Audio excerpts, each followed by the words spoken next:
का सिर्फ लोगों से क्या अपील करेंगे आप? देखिए, सारी दुनिया इस वबा का मुकाबला करने से बेबस है, किसी के पास कोई दवा नहीं है।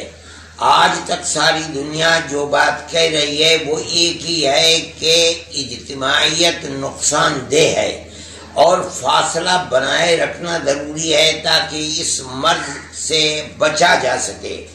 इसलिए हमारे बुजुर्गों ने, उलमा ने, सब ने मिल कर के सारी दुनिया के अंदर ये फैसला किया कि इज्तिमाइयत मजहबी मकाम पर होती है, मस्जिद के अंदर भी होती है। इस बुनियाद के ऊपर जमातें मस्जिद के अंदर न की जाएं बल्कि अपने घरों के अंदर पढ़ें।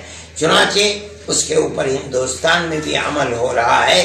अब सामने रमज़ान का महीना है जो बड़ी खैर व बरकत का महीना है और मुसलमान अल्लाह की रहमत और उसकी मग़फ़िरत को हासिल करने के लिए रमज़ान में इज्तिमाइयत करते हैं और मस्जिदों के अंदर मजमा होता है। लेकिन चूँकि मौजूदा सूरत हाल इंतहाई गंभीर है और मर्ज हिंदुस्तान के अंदर भी बढ़ता चला जा रहा है, बचने के लिए ये ज़रूरी है कि तरावीह का एहतमाम ख़ास तौर पर जिस तरह हम अब तक मस्जिदों से अलग होकर के जमात करते हैं, इसी तरह तरावीह को भी अपने घरों के अंदर पढ़ा जाए।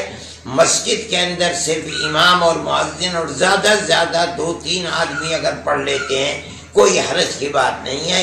चाहे तरावीह अलम तरा कैफ से पढ़नी पड़े या पूरा कुरान अगर कोई हाफिज है तो वो पूरे कुरान को पढ़े, लेकिन इज्तिमाइयत के साथ नहीं, वरना इस मर्ज के ऊपर काबू पाना बड़ा मुश्किल है।